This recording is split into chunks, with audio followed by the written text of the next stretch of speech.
are continuing on the ideas that we spoke about previously. So before we're going to speak about a bunch of fairly interesting, but also fairly, the word I'm not going to use is not great, idiotic religions, because, and you'll soon see why, but you'll see that there's not much thought process that actually goes into these, the following things we're going to speak about. But before we get to these fake religions, and again, we're not here to hurt anybody's feelings, make anybody feel bad. We're here to search for the truth. And when I entered this search, working on these classes, I didn't enter it in a biased format, thinking, listen, I am Jewish. I approve of Judaism. Judaism is the right way to go. Everything else is fake and false, and let's disprove everything else. I actually went in with an open mind, saying, let's see, maybe you could enlighten me. Maybe there's something that you could say that, maybe there's, you could sell some divinity, some godly sort of formation. But none of them. And we'll soon see as we go one by one. But before we begin that, today we're going to speak about very heavily on a lot of idolatry. So before we even get to those, I want to go through the laws of idolatry through the Rambam. Hilchot Avodat Kochavim. So the Rambam says like this.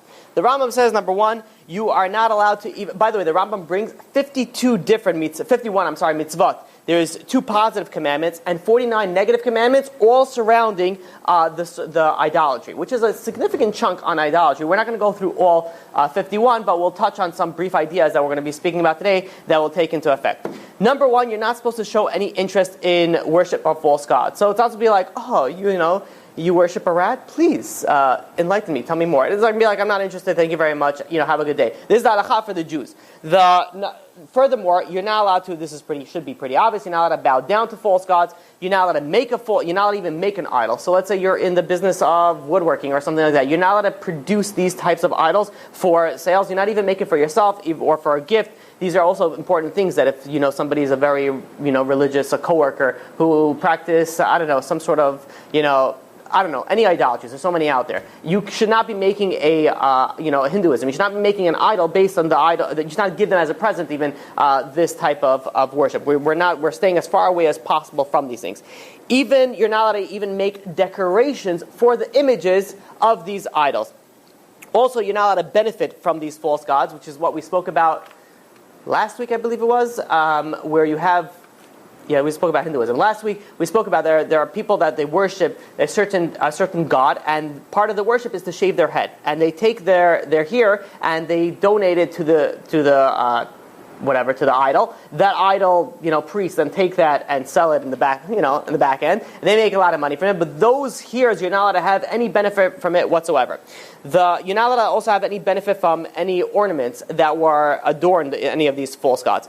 And then the Rambam goes on to put a lot of, halachot, a lot of laws on a certain idea that you don't think has any relation to idolatry, and that is black magic. There's a lot of stuff that Rambam puts, the laws of forbidden black magic, forbidden divination, forbidden to cast spells, you're not allowed to ask the dead, you're not allowed to, try to seek to the dead either through seance or other means, or to practice sorcery. All those prohibitions actually lie under idolatry. And the question is why? Why did he put it specifically under idolatry? When we're going to discover what we're going to learn today, B'ezrat Hashem, is that there is a very good reason why, because they're very, very much interconnected. So, if we begin to the way that idolatry actually started by Enosh. Enosh was the grandson of Adam. That's how far Adam, a child, and then the next one already started idolatry. Now, how did that start? I mean, you're so close to creation. Like your grandfather, who is alive at that time, you're able to speak to him, was created by God. He spoke to God, he had a whole, godly experience. How is it that his grandson messed up and started serving idolatry?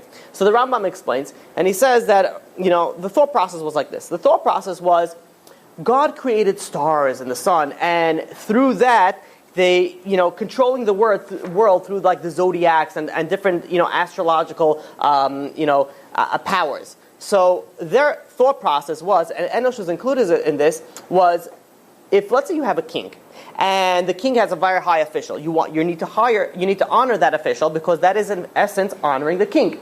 So they thought, let us honor the stars, the sun, and all the figures in the heavens, because in essence we're really honoring God. So their thought process might it might seem it's sort of rationalization. It's all rationalization. Really, I'm doing a good thing because X, Y, and Z, and this is how it began to start.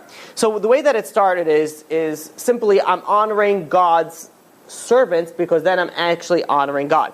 Eventually, this led into people having prophecies from these false gods and be like, well, I just got a dream from this god and he told me to make this image of this star, and now we have to do this and this and this and this type of and we see there's actually Hinduism, some of the idolatry that Hindus follow, they claim that somebody had a prophecy and they said this is how you're supposed to follow these things. So this is how it started already from the generation of Enosh.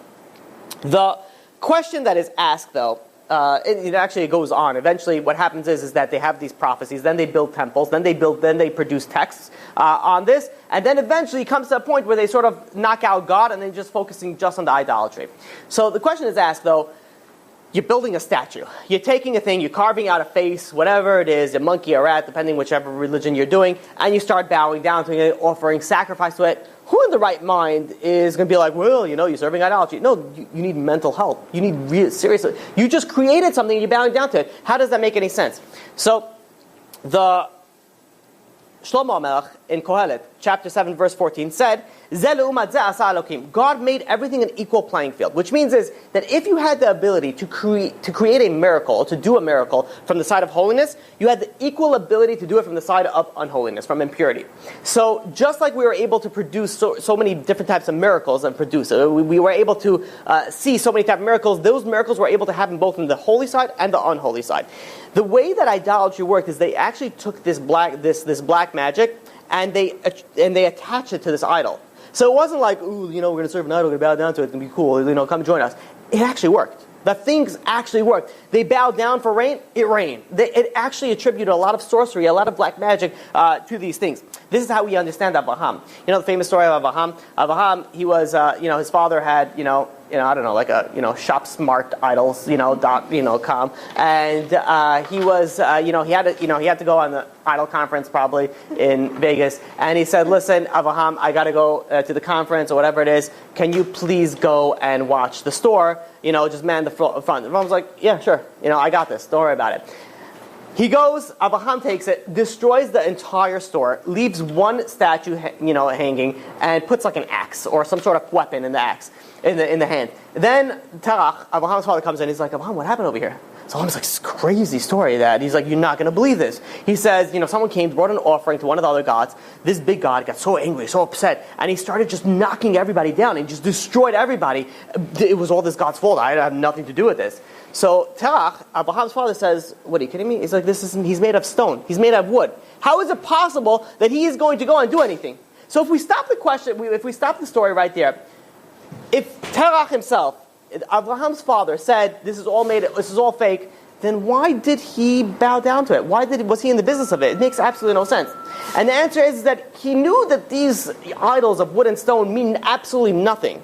But there are certain powers attached to it. There's certain black magic that is attached to it. Those are the powers that they were worshiping. They were worshiping what they were getting. And this is why we spoke about, I believe it was 2 weeks ago, on Buddhism. When somebody serves idolatry, they're really serving themselves. It's just a way of getting what I want to get. So the Rambam goes and continues. And this is how idolatry kicked off and eventually became quite popular.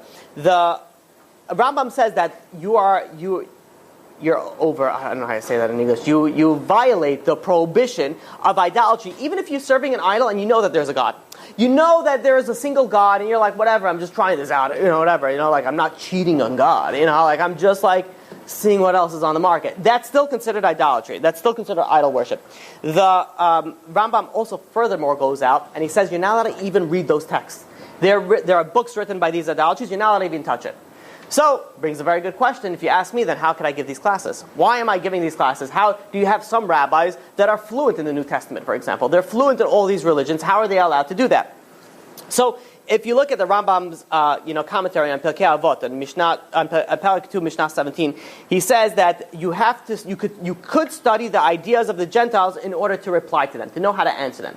However, that being said, and in fact in Moreh Nevuchim it appears also the Rambam also undertook this study, and he was also able to refute a lot of these ideas from the Gentiles. But the question is still asked, what do we do nowadays? So technically, the layperson should not be studying these texts, should not be opening up these texts. Why are we doing it? What am I doing? So generally, you need to have a rabbinic authority that says, listen, you should need to deal with this thing because of the population that you're dealing with it. In the business that I am, in the spiritual business that I am, I need to deal with these type of things because these are, unfortunately, the day and age that we have to deal with. People are going to India to practice this. People are delving in Christianity. But as a general layperson, you're not allowed to read these things. You're not allowed to open a New Testament and be like, well, let's just see what happens. I know people that actually go and they go to like these chat rooms of missionaries, and they just pick fights with missionaries because they have like all this knowledge from the Torah and all these things, and they pick it. You're not supposed to do it. Don't waste your time. Don't waste your time with these things. Don't bother with these things. This is not what you're meant to do. Leave it to, as they say, the professionals. But in generally, do not go and do not read these things. Now, you may think, well, you know what? I'm giving you this class about it and be like, you know what? Don't look into it. Just trust whatever I'm saying. But in essence, when I really did to it, and really what I deal in these things, I actually ask people that are in this religion. I'm like, am I wrong with what I'm saying? And we spoke about last week. You know, my Indian friend, I sent him my information. Anything right? He added some more information. It's like, no, it's good, and he gave me some more stuff to do it from. So I'm not here to produce a biased information. I'm not here to try to convince one another. I'm simply here to search for the truth, and the truth is so obvious. It's a joke. It's such a joke when you start searching to it. It's really idiotic. Idiotic is really the word that we need to use, which is unfortunate. The Rambam also says, furthermore, and this is based on a pasuk in Leviticus and Vayikra, chapter 19, verse 4, Al tifnu el halelim. You're not allowed to even look at them. So if you go and you travel, and we're still going to speak about people that travel to Thailand or to all these different types of idolatry cultures, you're not even supposed to go look, you're not even allowed to look at these idols and be like, oh, you know, that's a very healthy looking Buddha. That's a very, scrumptious looking rat idol that you're dealing with. You're not allowed to even look at them. You're supposed to stay far away from them. It's not cars to look at them, no. To go into them? No, it's not. But it's a very big problem. You should definitely do tshuva for it if somebody happened to do that. Okay. A Jew that serves idolatry is considered like a non-Jew, a Gentile. It's considered like a non-Jew. Similar. This is similar to somebody who doesn't keep Shabbat. Somebody who doesn't keep Shabbat is on the same category as somebody who serves idols. So there's many different categories. We won't get to it. Maybe if we speak about Shabbat, which I do plan on speaking one day, B'ezrat Hashem, is counting towards a minyan, blending an interest. There's a lot of interesting things that don't count, but they're not considered as Jews. Not to conflict with an idea saying, okay, listen, I serve idolatry. I'm not Jewish. I can marry a non-Jew now. I'm okay. No. You're still going to get judged as a non-Jew, as a Jew in the next world. But in the Jew-to-Jew relations, there's very different, and there's different laws that reply to that. But somebody who actually serves idolatry, that is liable for karet. That is liable for karet. What is karet? Karet, in this manner, the Rambam explains that it's, first of all, you die early, you die young, you die before the age of 50, and secondly, you also get cut off from the next world. Double whammy. Not a good thing to do. This is obviously assuming that you did not do repentance, you did not do tshuva. The Rambam then goes on and says that when are you liable? When does it count as if you're serving idolatry? When you're serving it in the manner that it was meant to be served. So, for example, there is an idol called Pe'ol. This idol Pe'ol, the way that you would serve it would be by defecating it on it or near it or something like that. Somebody who doesn't know what defecating is, it's not a good thing to do in front of a god or anybody in general. So that is a manner. These are the examples that the Rambam brings down. The Rambam brings down also Malkulis. Malkulis is an idol. The way you worship it is by throwing stones at it. That's how you worship it. So if you go, and let's say, if you worship these idols in the manner that it was supposed to be worshipped, that the priests tell you this is worship, you violated the prohibition of idolatry. However, let's say you go and you say, this idol, such a stinky idol, such a silly idol, using clean language, I'm going to defecate on it, right? And you defecate on this idol out of hatred to this idol. It still counts as if you did idolatry. If you throw stones at this idol, however, I don't know why we're using defecating so much, but if you defecate on another idol, that it's not the mode of worship, that doesn't count as worship.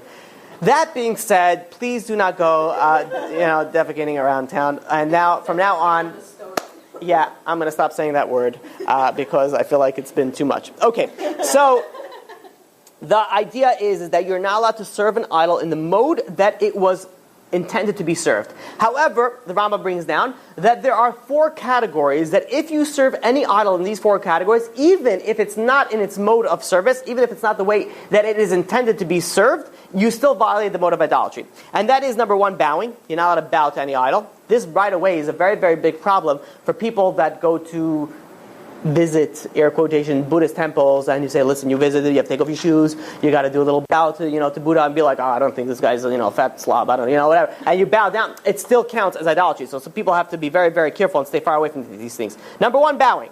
Number 2 is slaughtering an animal. Number 3 is bringing a burnt offering. Number 4 is offering a libation, pouring any liquid, in front of these idols. These 4, the Rambam says that any worship that you do towards this idol, even if it's not its mode, still counts as as idolatry.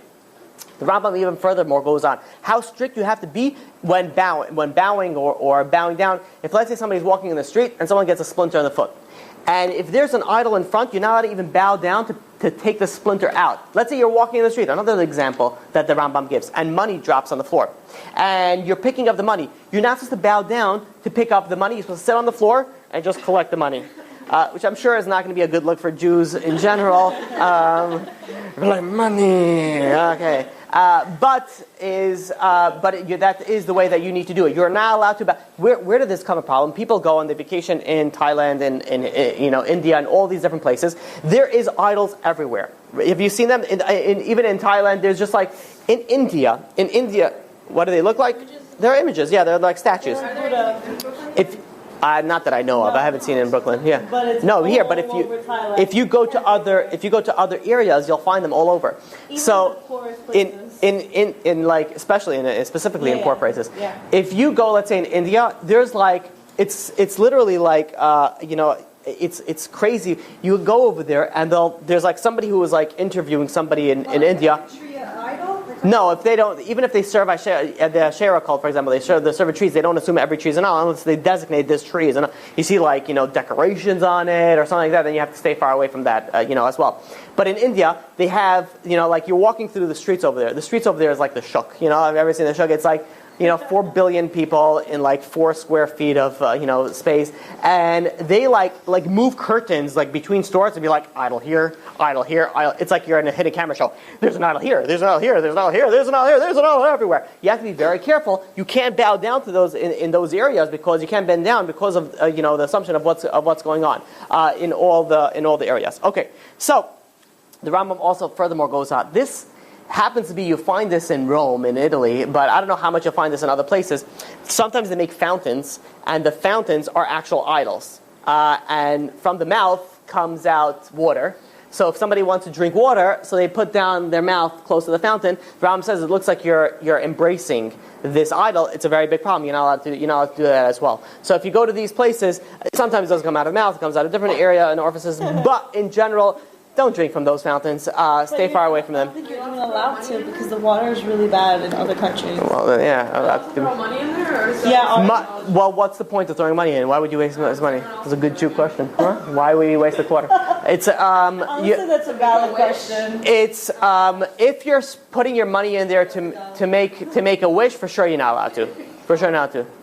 You're like, dear God of love, please let me find, and throw in a quarter and be like, a quarter? Oh, yeah. Now you're going to find true love. What? Everyone else is doing it. Yeah, well, everyone else does drugs too. What? Just a long time ago. I'm not judging over here. It's a non-judgmental. I can't say for myself. I can only speak for myself. I can't speak for God. Okay, so put it this way. It definitely can hurt to do tshuva on these things. Just in case, better be safe than sorry. Don't you do it anyways on Yom Kippur? It depends. If you do you have it in mind? Or you just be... Every single sin I even Okay, good. Did. Okay, so yeah, that counts. Okay, let's move on to black magic. So the Rambam goes on and he says that the first thing is soothsaying. Soothsaying comes from lot nachasu. Lot nachasu means, what is a soothsayer? A soothsayer says, this piece of bread fell from my mouth, so I'm not going to travel to this place today because it's not going to be good luck for me. Or if a fox passes on my right side, I'm not going to go out my front door today because it's not a good sign. These are omens. If this and this happens, I will do this. This you're not allowed to do. let God send me a sign. This you're not allowed to. You have to say this is all under the category of lo tenakshu. Next is also a diviner. You're not allowed, a diviner is somebody who can predict the future. Diviner is somebody who pretends he can predict the future. If somebody goes and says, you go to somebody and be like, what they do is they look in the crystal mirror, they'll flip some cards, they'll do some other things and that. You're forbidden to be a diviner and you're forbidden to go to a diviner. A fortune teller is different than a diviner, is not predicting the future, but saying, this time is good for you. This is going to be a good time to open a business, and you're going to find a new person today. Those type of things you have to stay, far away from. This also falls under the category, if somebody performs a magic trick and doesn't tell the person, like, hey, this is a sleight of hand, it's not really magic, I don't practice with demons, that also falls under the category. And that's why when you go to religious performers, they actually announce before the show, this is all a sleight of hand. This is not real magic, just so just to get out of this problem of pretending to be doing magic. Also, the Rambam says you are not allowed to go and cast any spells. Casting spells, again, just chanting just nonsense stuff, heebie-jeebie stuff, and saying, well, now you're going to be okay and safe, and don't worry about it. Now I placed a spell on this snake, he's not going to bite you. You could hold him, don't worry about it. This boa constrictor is just loving hugs, it's nothing else. Those things are problematic. Also, to try to get some information from the dead people. Leave the dead alone. That's just a general good advice that you can have. If you learn one thing from today, just leave the dead. What if they come to you in a dream? That's something. Yeah, that's something else. That's fine. Just putting it out there. Torah time. Could you not dream? You can no, and that's fine. It's a big thing. If you have a deceased person that passed away, there's different. And then they come to you. And they do certain things. Yeah, it depends on the dream. That's not a problem. They tell you things, but don't. What I mean is that there's some people, let's say, that they fast and they go sleep in a cemetery in order to get some sort of connection to the. Yes, people sleep in the cemetery willingly. Yeah. Yeah, some of those people happen to wear black makeup, or happen to not do. I don't know. Anyways, the Rambam, that concludes the Rambam's laws of Avodah Zarah. Even if somebody believes that God created the world, and he believes that God is the main authority, but he still worships Avodah Zarah, it still counts as idolatry. And I'm repeating that again to make sure that you'll see why we need that as we go on. Okay, I really want to go through a various amount of different religions now, and I'm going to try to knock them out as fast as I can, and you'll see some sort of common denominator by a lot of them. We're going to start off with the Chinese folk religion or Chinese traditional religion. So when you're dealing with Chinese religion, it's very, very different. Generally, when you're dealing with Eastern religions, it's very different than a Western mentality. Western mentality is you do one thing and that's it. You're in this religion or this religion. Chinese and Asian and even some African mentalities, it's more like, whatever, go with the flow, serve any god you want, it's all cool. Everything is coolio. So the Chinese folk religion actually has close to 400 million people following this religion. And what this religion is, first of all, there is no founder to this religion. Which right away is like, how do you know it's true? You don't have a founder. It's not even an organized religion. And we'll soon see, it generally was like one village served one thing, another village served another thing, and they just bottled everything together as like a Chinese, folk religion. These ideas of ideologies of those times there's no proof whatsoever of any divinity, any divine revelation, any divine connection with these powers. The Chinese in general follow polytheism. They actually offer sacrifices to these gods. You really think about it when we're thinking from the Western world. And in fact, if you would have taken a comparative religion class in college 50 years ago, you would have not gotten most of these religions because you were just dealing with you would have dealt with Christianity, Islam, Judaism, and maybe some other branches of that. You wouldn't even deal with that. Now with the media, a lot of people are getting out there and they know what's going on over here. But this is really some old-fashioned stuff. You're talking about people what they served idols like they served like thousands of years ago. They some gods, for example, were. They liked animal meat. Some of them were vegetarians. They didn't deal with that. But for example, for the Chinese gods, there was a river god or dragon gods. That the dragon gods obviously, control the water. We all know that. They would go and you would have to actually go and sacrifice animals to them in order to get rain, in order to get certain things for them. The problem, the second or third or fourth or 100th problem with you when you're dealing with these religions is it's just a collection of all religions. So when Buddhism came into town, when Confucianism came into town, when Taoism came into town, they were like, what you doing? Yeah, let's do it together. What you doing? Computer? And they sort of just like combined it. That's why also these numbers, when you say about how many followers, is not really a good estimate, because people, they do everything. They worship like everything that's going on over there. That right away is a sign that a religion is not true. If your religion is true, you don't need to start borrowing from other religions. Be like, that's a good idea. We didn't think about that. Let's incorporate that. Once that's already a red flag. They also share some gods with Hinduism. I don't know how that sort of just got in there.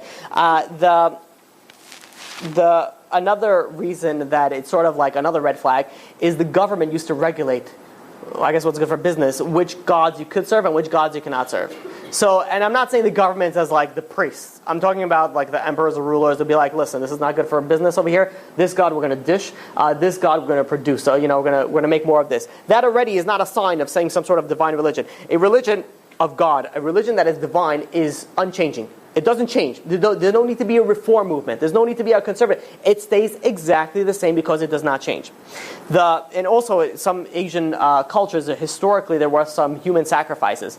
Generally, if, let's say, your superior died, you would sort of accompany that person into the next world, as well. So there was actually a human sacrifice. Now, the next thing we're going to speak about is something that is very common for the rest of the class that we're going to speak about today. The shiur is going to speak about very heavily on this thing, and that is ancestor worship. They would actually worship the people that died from their families. So, their understanding is, the Chinese understanding, and also some African tribes' understanding, is when these parents, ancestors leave the world, they still have a very, very strong influence and understanding in this world, and they can also change things in this world. So what they do is that they make sure that they are honored, they are attributed good in the next world, because then, you're finding this comical, right? I also do. They go and they take this and they say that will produce benefit to me in this world. So by them worshiping their ancestors in turn are going to do something good for them. This starts already from the funeral. They put in the funeral, they'll put a comb in the coffin, toothbrush, towel, shoes, water. Even nowadays, they put a computer in case they check your emails. So they'll put all these things in the actual funeral, in the actual coffin with them. Why? You're starting a new venture in the next world. You want to make sure you're off to a good feet. They actually even also put money. And relax, it's not real money; it's spirit money, obviously. So they put these ideas. And why? Because you're getting into the next world, and now you need some help. You need some help with this. And by them doing that, they're thinking in turn they're going to help them in this world. And they do offerings. They actually sacrifice to these to these ancestors. If you go again, I don't know why you would be, but if you would be in, let's say, somebody who follows this type of religions in their house, they have a shrine in their house, and they have a picture of their ancestor in the middle of the shrine, and you'll see like incense, hopefully not incest, you'll see. You'll go over there and you'll see all these things, the offerings. Am I the only one that caught that? Okay, good, Baruch Hashem. All right, so it's a different religion. So different. We didn't get up to that. Oh, did we speak about that? We spoke about that, yeah. So in any case, they would also, as this ancestor died, they would offer his favorite wine, favorite food, so on and so forth, different types of ideas, so that they could be honored. Of the next world. Yeah, they do. They have a very, very strong. Anyway, you know what's interesting? Most of them. There's so many of them, and today our focus is really going to be on this idea. They believe very, very heavily on the spirit world, but their belief is so misconstrued, so twisted, so turned from the actual real truth that it is. And we'll see. And B'ezras Hashem, hopefully we'll have time to prove it as well. The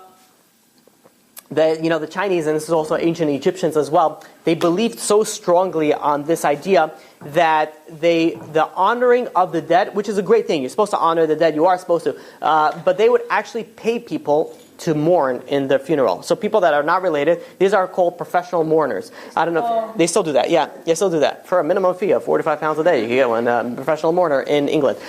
They do it. They go there, and these are professional people that they just cry. I don't know if they have a sad life or whatever it is, but they're able to go cry on an instant, and they go and they even do singing and dancing. They even perform a eulogy on this person.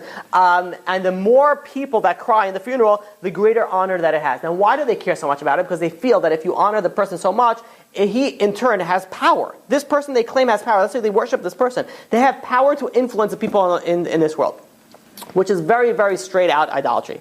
You're worshiping a human being that you claim that has power over, in this world. They also have something called shamanism. You guys ever familiar with that? Like a shaman that's sort of the person who's the mediator between the humans and the spirits. So it's sort of like there's another word for it. I'm slipping my mind. They could interact with the spirit world. Medium. Thank you. A medium. Yeah. I don't know. I don't know. Yeah. Okay. So That's like African. it's African, Asian, very, very heavily in the Eastern culture. It's a very new thing, though. Like, Americans are very into it, this medium. Oh, yeah, and now we'll speak about spiritualism or spiritism. Can they really, actually connect with the... Possibly. We'll speak about that. Yeah, possibly. Most of it is fake, and we'll speak about that. There's also time. I'm just going to warn you guys, we are no way going to finish on time. We're there's not even a chance, but I'm going to keep on going. So if anybody needs to leave, if anybody needs to leave, by all means, we have a lot. I need. So if anybody needs to leave, by all means, go. But I want to get to all those ideas that I want to just bottle this all up in one class. I don't stretch this out more than needed is unnecessary. So. Shamanism is the idea of interacting with the spirit world. The Chinese specifically believe that the evil spirits, they don't like light. Oh, melting, that light, that's not good for them. I guess the vampires, maybe that's where it came from. I don't know.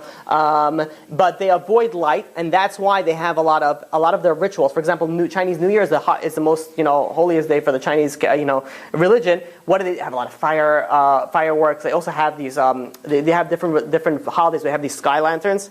When you go and they light a candle and it's sort of like a hot air balloon of the thing. Why do they do that? Because the evil spirits are scared of light, so they run away from these things. So we can't do that? Yeah, no, you should not. Well, if you buy it, Because it's pretty. Yeah. well, you do it for yourself. It's fine. But if you're participating with their holiday, No. you're buying one of their fireworks and be like, yes, the light. It's good. Good luck. You do that. That's a problem. Even if that's part of their idolatry. Also, they hold that evil spirits can only travel in a straight line. That's why a lot of roads in China is turning. Yeah. And I was actually looking up because the Great Wall of China is also squiggly, professional terminology. While we're at it, so I did find one reasoning saying that is the reason as well, but majority of them say that's just because the way that the border was lying. Like the number 13 come In China? yeah. I don't know. Chinese have so much superstition. Everywhere in the world, 13 is good, except America. I just want to let everyone know, okay? Okay. Well, Hashem. 8 is great. Yeah. 8 is considered infinity. Turn the 8 on the side. Okay.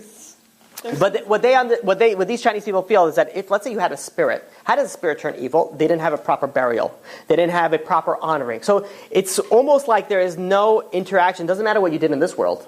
Forget about that. It doesn't matter. It's like if you don't get proper honor, the spirit could turn evil and they could cause you problems. So you have to go and appease them by offering them sacrifices, by offering them all these different rituals that you have to do. And they have a specific holiday called Ghost Month or Ghost Festival, where they have a festival specifically for these spirits that are unhappy, and they offer sacrifice to them. They prepare a banquet. But no one sits down because spirits, obviously, so you can't eat their food. And so there's a bunch of empty seats. Sacrifice like cats? No, they sacrifice. Some sacrifice animals, depending. It could be ox, sheep. It could be a bunch of chicken. It could be vegetables. Vegetables are usually the primary source. Well, what's the difference? It doesn't matter. They also have stage performers that they perform for the coast, for us to appease them, to make sure that they're entertained. But the idea when you're looking at this, the focus is very heavily in this world. It's very heavy. It's like, what can I do to make my life better?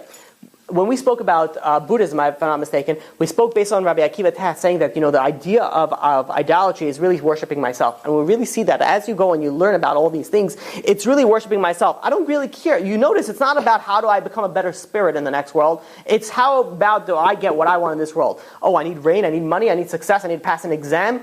If creation, right? So you go and you want to pray and offer sacrifices to these types of gods that they go and these are your ancestors that they will go and they would help you with that. And they also have the yin and the yang, which I'm sure you guys heard. So for example, you have the yin, so the earth versus the yang of the heaven, and then you have the female, the male, the dark, the light, the passive, the active, the even and the odd, and so on and so forth.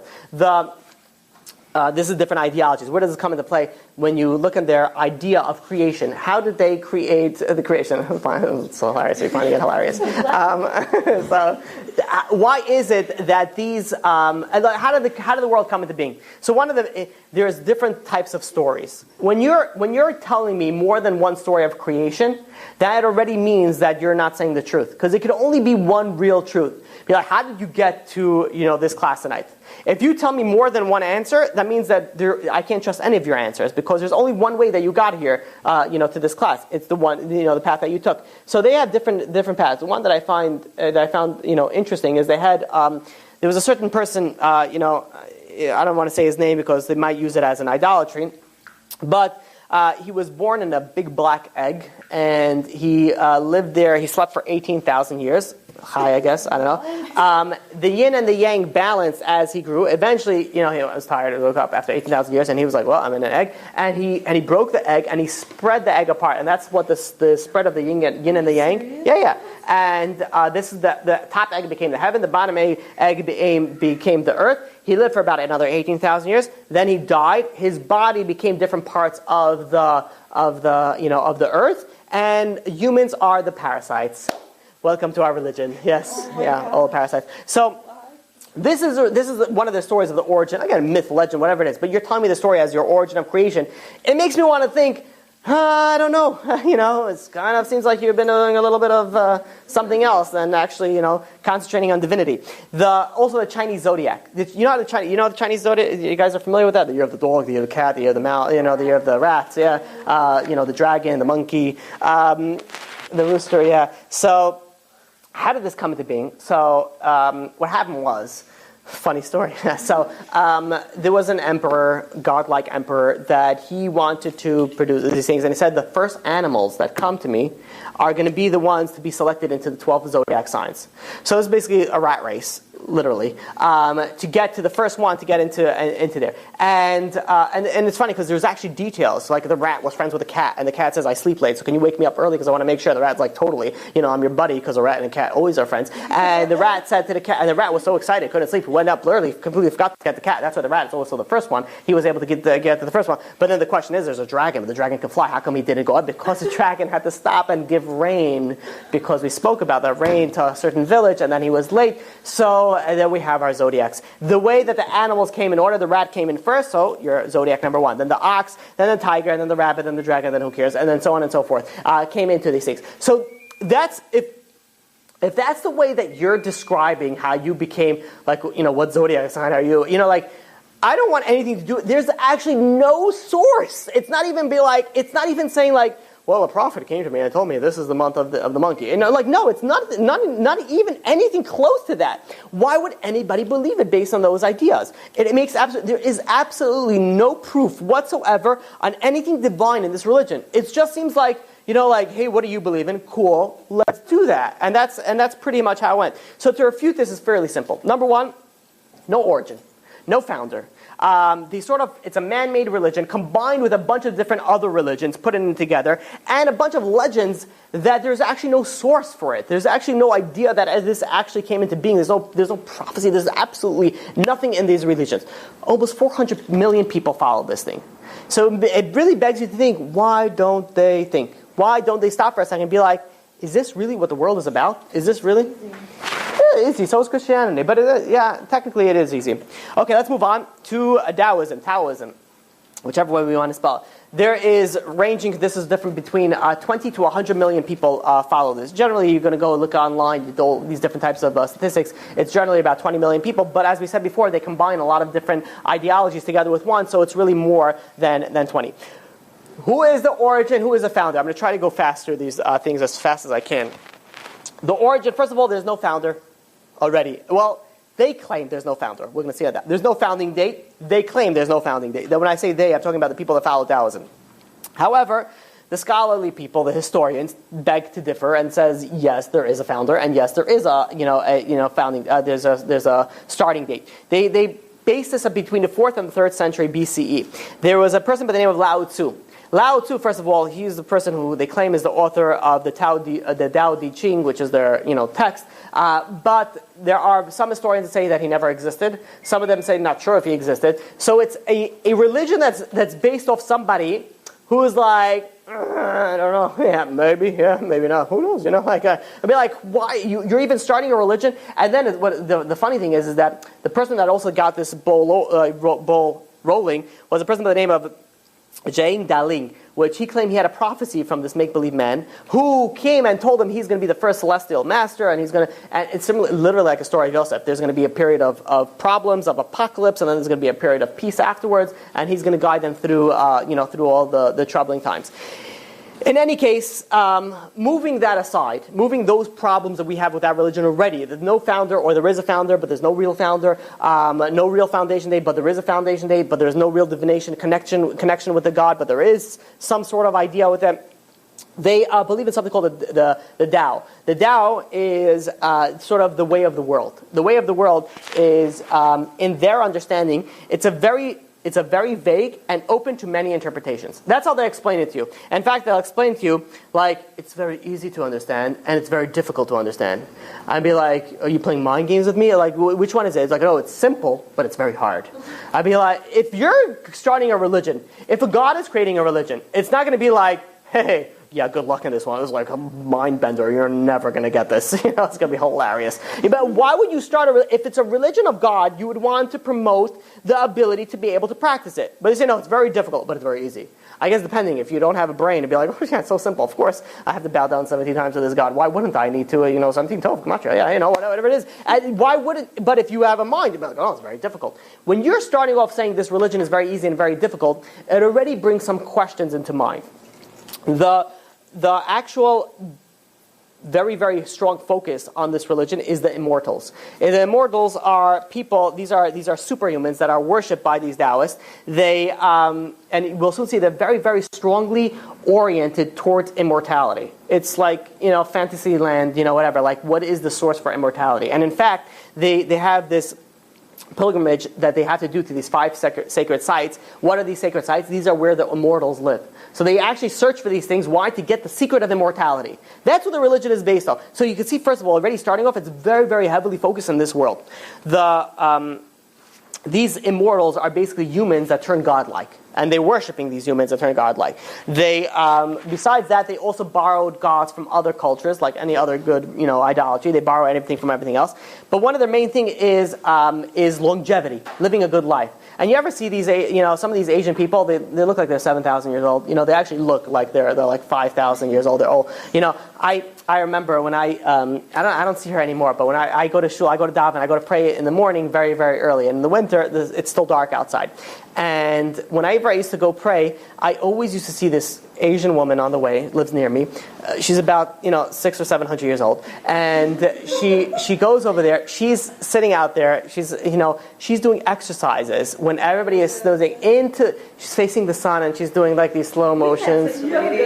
She's going like she's doing these things. It's actually it's called qigong. It's actually. What she was doing. Yeah, of course I know what she was doing. It's like exercise in the beginning of the morning, and the sun rays is most healthiest. You realize they're very, very healthy people. They eat rice, and I don't know what else. That's all I know. They eat rice. Rice is not that healthy though. It's not that healthy. Well, if you eat it with chopsticks, you can only get like one kernel at a time. So by the time that you actually get some food inside, you're already full. So what Americans eat? Burgers. Yeah, so they focus very much on like natural remedies. Yeah, holistic medicine. Yeah, fake medicine some people call it, but yeah, generally holistic. No, some of them work. That's not true. Yeah, you got. I speak to vitamin store owners, and I don't want to tell you what. I'm like, so does these things really work? Some. It doesn't hurt. Some of them, like Vitamins are not FDA approved. Yeah, but that means nothing. Yeah. It's like round up like rhino horns and like sell. Yeah, I mean, Some of the mushrooms are very powerful immune boosters. I've tried them myself. some of the mushrooms you said. Yes, mushrooms. like Totally. questions they get. All right. Yeah. There are. I'm not saying there's not. Of course, there's benefit to these things. All the natural remedies are the healthiest things. But it's also a business, and they'd be like, "Wait a minute, you have." Pharmaceutical. Well, yeah. Also, well, that at least has to get some sort of approval, even though that thing is like You might completely. die, but you could take it. No, even they do their research on it. It's all nonsense. Polio working out. Yeah. So, well, they do have some things. In any case, the Tao Te Ching, the religion itself. First of all, I have to tell you, this is an actual quote from the Tao Te Ching. The Tao is like a well, filled with infinite possibilities, hidden but always present. I don't know who gave birth to it. It is older than God. I have a question. How is it possible that something's older than the creator? Are you saying there's many creators and then already in itself? Yeah, very hard to understand, but very simple to understand. It doesn't make any sense to understand.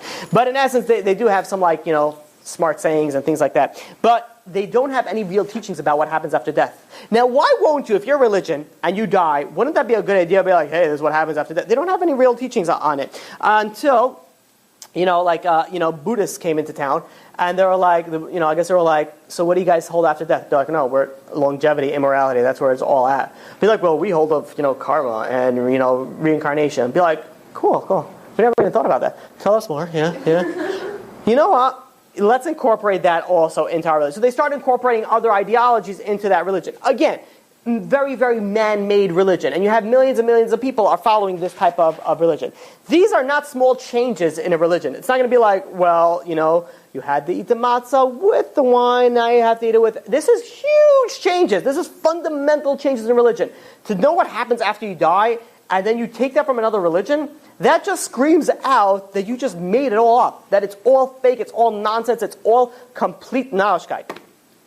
There's also something very interesting called the Wu Wei, which is non-action in the Taoist understanding. It's called effortless action. Very difficult to understand for the Western mind. That's what they tell us. But the idea is actually not a bad idea when you think about it.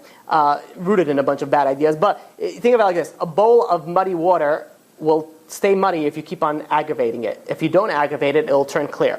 So their understanding is. And I'll give you a quote. When I let go of what I am, I become of what I might be. A penny saved is a penny earned. Thank you. I'm on a chair. A chair is growing on wood. A wood is growing on the ground. I'm sitting on the ground. No, I mean, it's like as if you're saying these smart sayings. It's like when I let go of what I am, I'll become of what I'll be. Which is essence is like, don't worry so much about becoming better. Just let go of everything and become of who you are.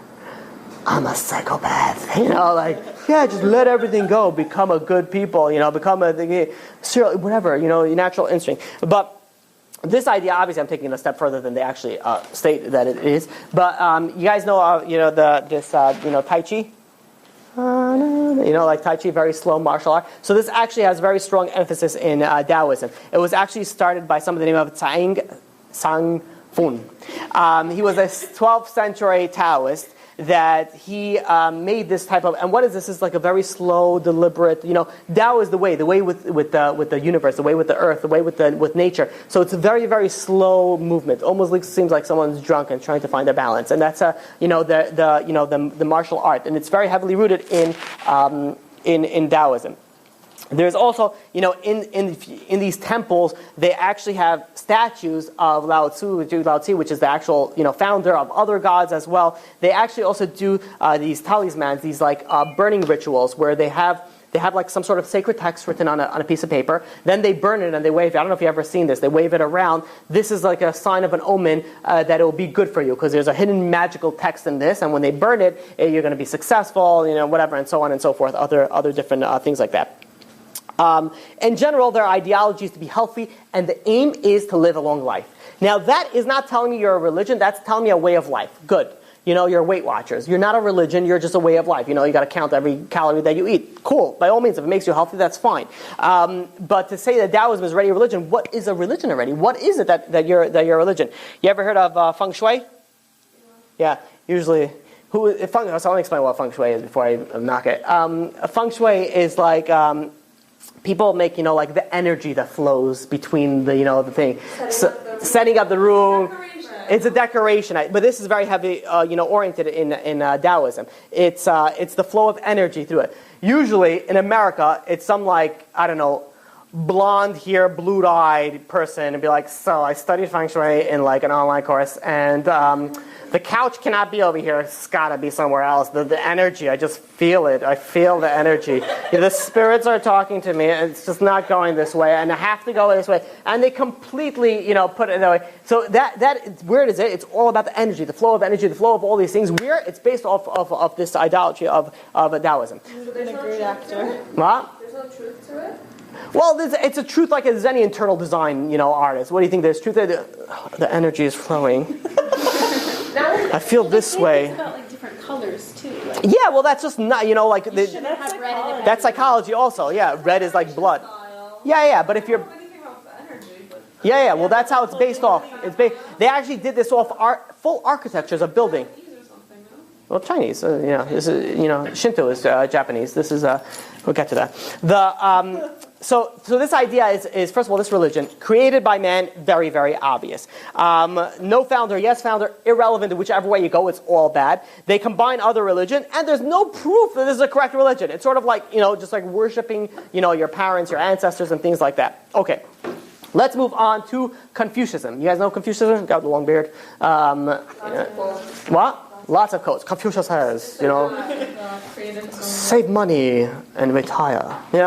Great ideas. So this, first of all, is very easy to refute because it's not a real religion. They actually claim that it's not a real religion. It's an ethical and philosophical system. It's a way of life taught by Confucius. Way of life. Way of life. It's not even a religion. Yeah, but they still count it as religion. We'll soon see why. Why do people actually follow it? Yeah. Confucius. You have about 5 to 6 million people solely just Confucius.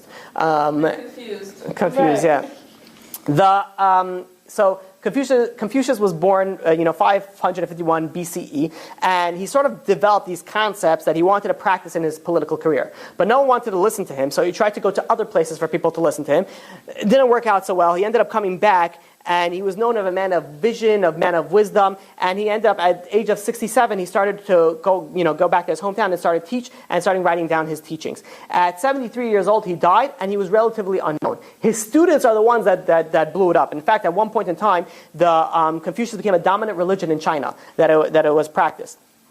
Generally, it's more like an ethical understanding. He has like five categories of relationship. It's like ruler to subject. If you be good to your subjects, they will turn show you loyalty. A parent to child. If a father and parents love their children, the children will be obedient. A husband to wife. If a wife will be fair to his wife will be, let's just say, respectful. That's not teaching, it's common sense. It's common, yeah. And so on and so forth. Older siblings, younger siblings and friends, and so on and so forth. However, it didn't stop right there because everybody else was worshiping ancestors. So they included that in the religion also, and they also worshipped their ancestors. But they don't have any priests, any theology into it. There's no ideas of an afterlife in it. It's not really a religion. It's only specifically sort of a way of life. That's not a religion. That doesn't constitute any higher power other than complete and utter man-made religion that you can't vouch anything for it. Okay, good. Let's move on to Shintoism. Shintoism is Japanese. Shintoism, they have, first of all, there's no supreme god. There's no supreme, ruler. There is something called kami. Kami is a divine spirit. There's no founder. There's no teacher that's taught it. There's no even set of doctrines that they actually follow. And in fact, before other religions, Shinto didn't even have a name. It was just like, this is what we do, in Japan. Who comes to Japan? Nobody. It's like, we just do what we do. We just have cool forests, and now we have nice technology. But nobody actually went into there, and until Buddhism and all these other Confucianism and Taoism started coming in, that they started separating themselves. Okay, we're Shintoism, but then they also included, is a good idea. Let's huddle together and let's create, everything together. So they incorporate a lot of these things. And if you go to a Shinto shrine, you'll see Buddhist gods, and you see all different types of other gods, in general. So the Shintos in general worship like the Chinese, and we'll soon see the Africans also. They worship the spirits. The spirits were the ones that are concerned with human beings, and they're going to be able to intervene with the humans to provide them success in anything that they want. They claim that there's 8 million kami, but in essence, 8 million is just a number of infinity, meaning there's infinity amount of spirits that you could worship, and so on and so forth. However, they say that these spirits are not all good. Some of them are evil. Some of them die. Some of them decay. They can influence nature, and you have to make sure that you make them happy. And again, some of them is the powerful ancestors, military personnel that really exemplified, their bravery. There is very, very little about the way of a moral code. There's also something, in Shintoism, which also spells out right away all these ideas that you should already know. By me just, at this point in time, if you've been listening or you've been following those classes that we said, at this point in time, you should already know by just what I'm telling you, already to realize that it's a fake religion. There's something called a torii. A torii is, I don't know if you've ever seen this, but they have these like pillars with these it's like a very Japanese looking pillar. It's like two pillars on the side, and it has two different things on top of them. These are called a torii. These are usually when a Japanese Shintoist, or better yet, says walks under these things, they actually bow down, because this means that you're walking into a temple. Which you also have to be careful. You ever visit Japan, stay away from these tories and so on and so forth, because they are also sourced in Avodah Zarah. So again, no founder, no real religion, just sort of made stuff up, did what everybody else did, no real foundation towards it. Let's speak about the indigenous, the primal indigenous religions. These are tribal or folk religions. This, you're dealing between 100 to close to 500 million people follow this. So you're talking about the African religions that don't follow Christianity or Islam.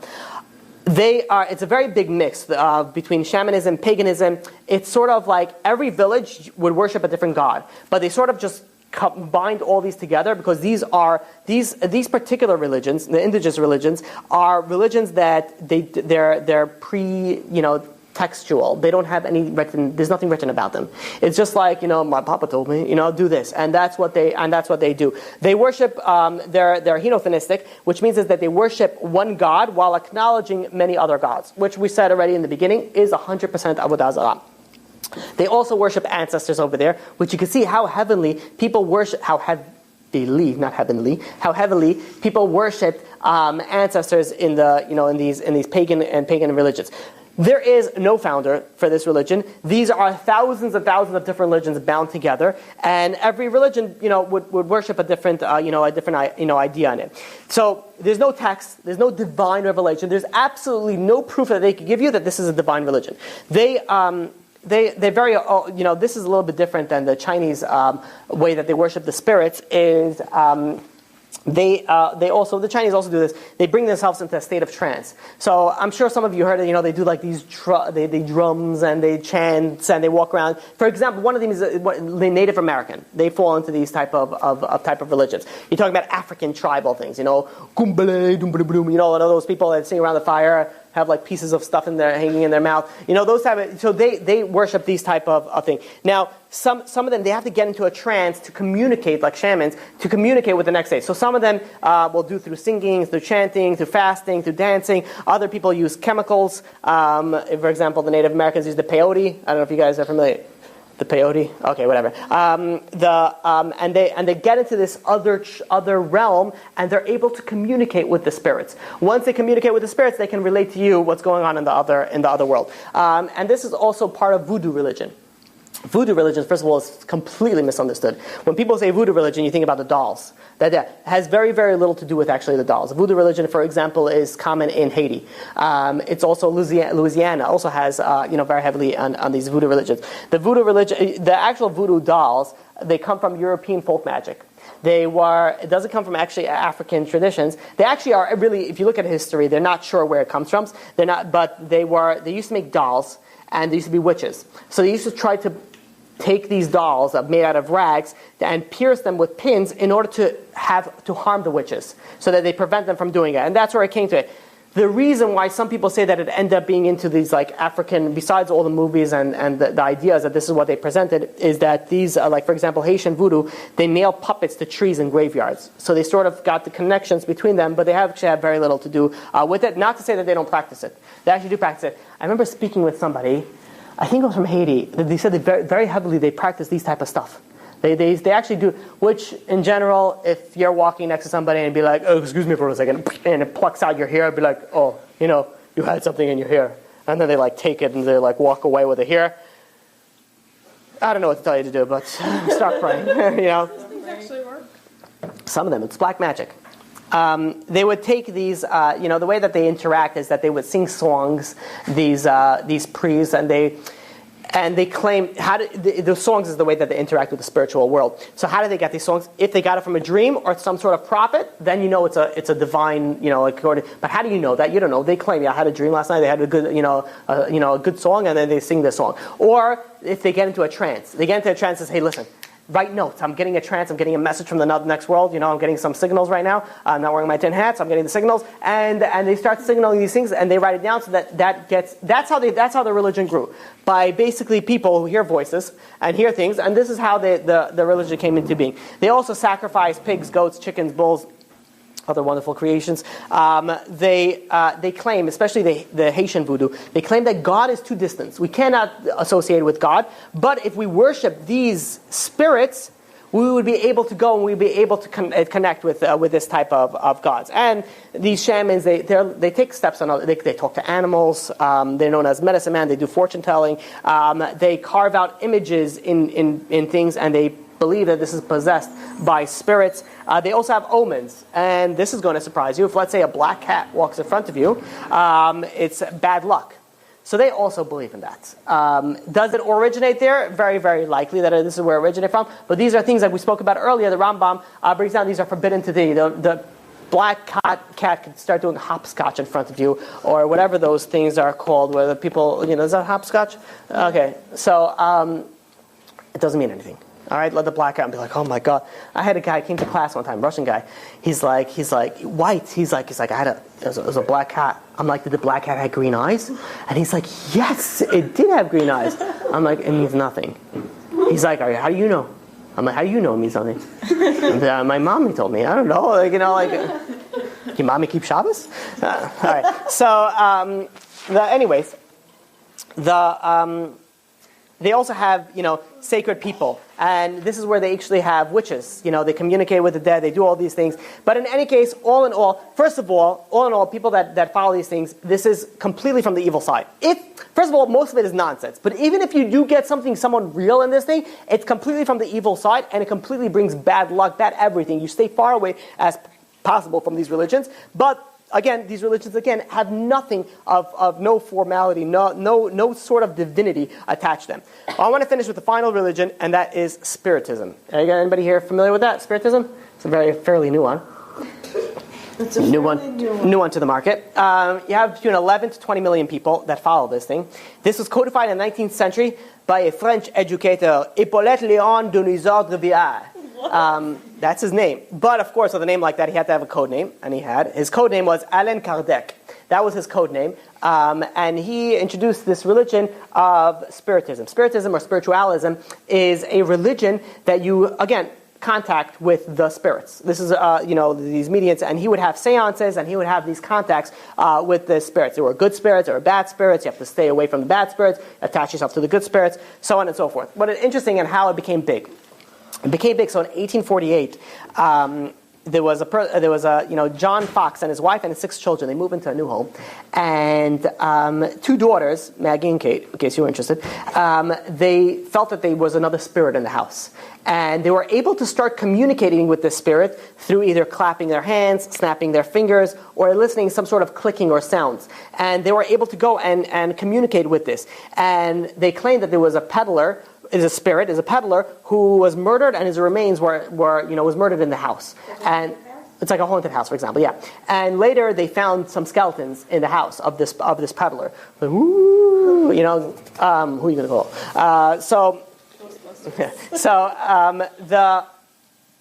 The spirit world, or the spiritualism, this started, traveling big. It's became big news. They're connecting with the spirit. So this spiritism actually grew from this story. It was especially in the U.S. It grew tremendously. However, they carried out some tests in 1851, and they found out that the girls were deliberately producing the knocking noising themselves. They weren't communicating. They were just making it all up.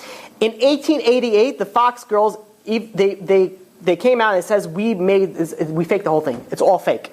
And they said the way that they did it is they had toe joints that they were producing the clicking sound. So they're making one clicking sound, and they made sounds with their toes. And they said, oh, you see, they're connecting with us.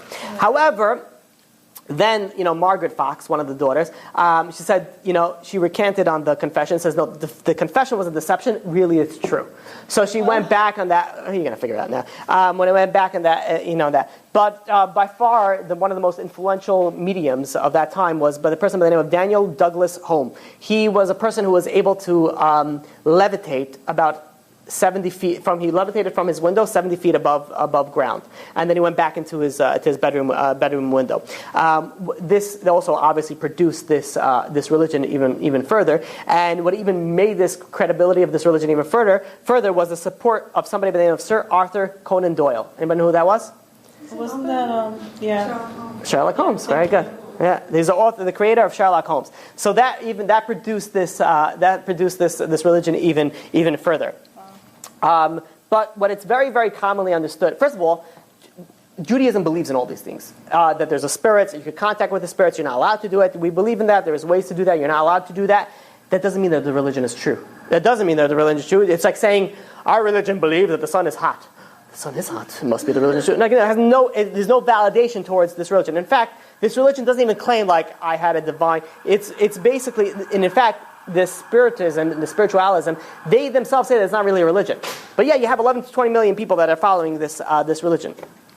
The idea is they're very also, there's like the golden rule, which they stole from Christianity, which stole from Judaism, which is don't do to others what you don't want to do unto yourself. But they also claim that any prophecy, they say all prophecy from all these texts, from sacred texts, are all divine. But how do they get it? They got it through mediums. These are all connection through spirits. That's how they claim it. They also claim that there's no universal code of beliefs in Spiritism because it's too diverse to have. I don't even understand, even begin to where I can rip that apart in so many different ways. But it's like saying, like, life is too difficult, so like I can't tell you what to do. Okay, thanks religion, good job. They basically claim, like, just do whatever is common in all religions and be a good person. That's literally what the doctrine claims. So what is their service? They have these special meetings, and they have these seances. Seances we're not allowed to have. I have to stay far, far away from these things. A very, very, very big issue, besides the fact that you could get very, very, very, very much harmed by these types of things. So what they do is they have this medium, and they link into the next world. And there's two ways to link it. Either through a mental, into a mental medium or a physical medium. A mental medium is somebody who could see spirits, hear spirits, or feel spirits. A physical medium is like a possession. Like the medium is like, oh, I am a medium, and the medium is, I'm a spirit, and the spirit finally starts speaking like through the spirit.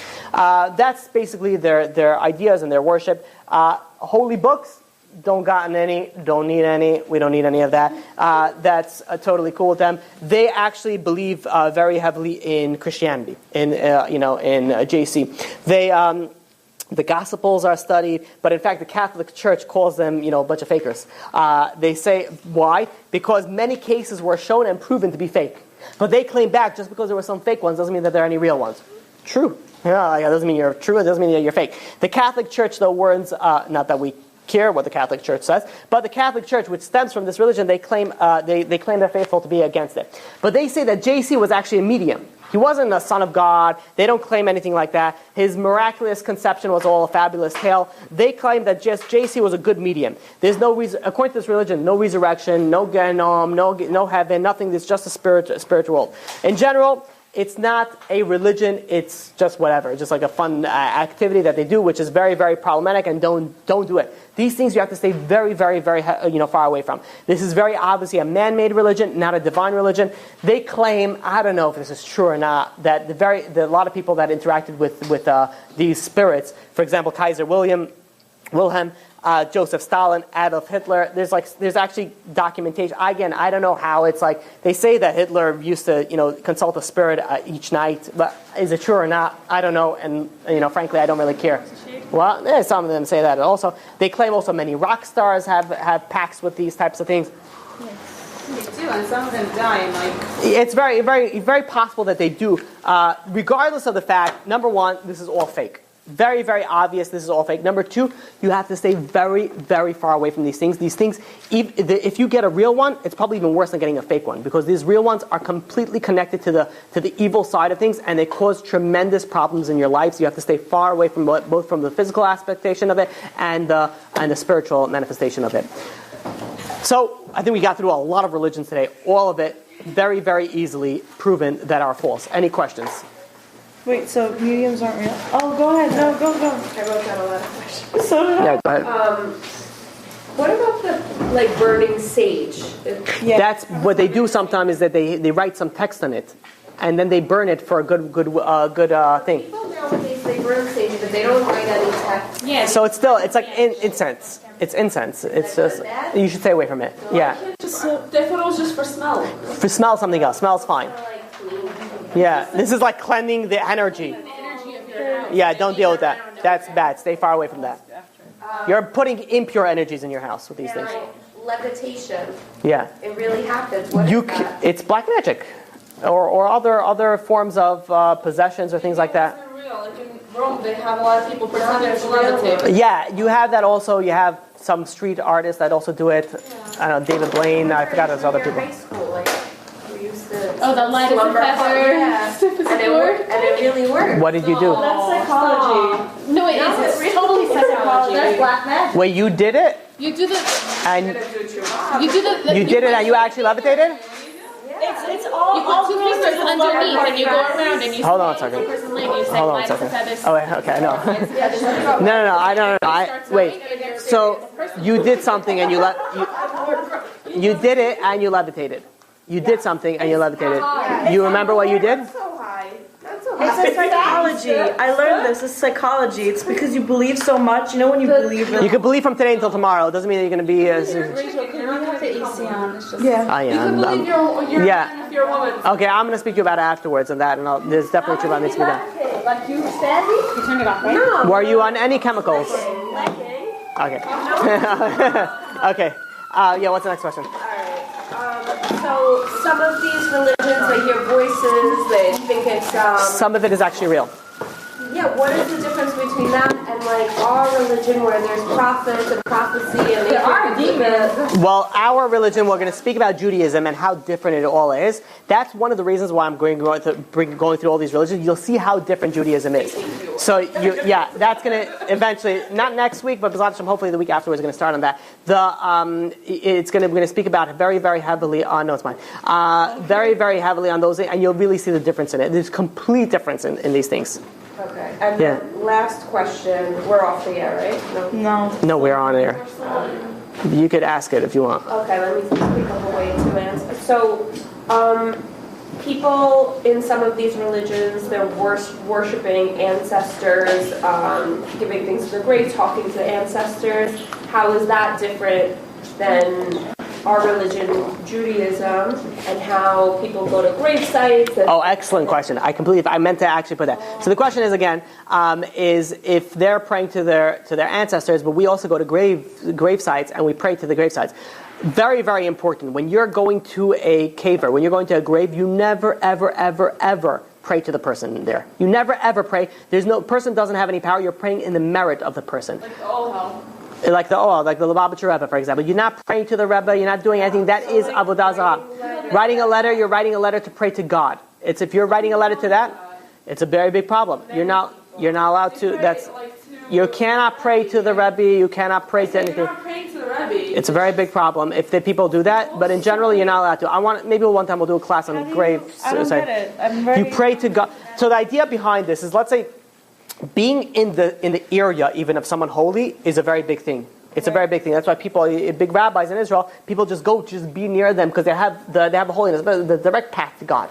So you're going in the merit of the person, or you're asking the person to pray on your behalf. You're not praying to that person, but you're asking them. You're not really asking them. You're praying in the merit of the person. You're speaking like Hashem. Will you do this? It's just your Right. Exactly. Exactly. In the merit of that. Exactly. Okay. Never, ever, ever do we pray to people or ancestors.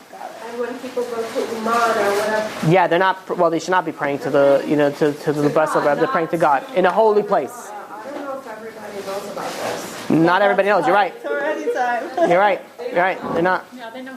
Now they know. Whoever listens. mother-in-law said you have to pray not to the rabbi. Never, ever, ever, ever. To go to, write this, we're going to go to the Ohel. Yeah. They're not saying we're going to pray. You can't. We're not. Yeah. Any other questions? Question off camera. Any questions on camera? No questions on camera? Okay. No? Going once, going twice. Sold. Chazak u'bo.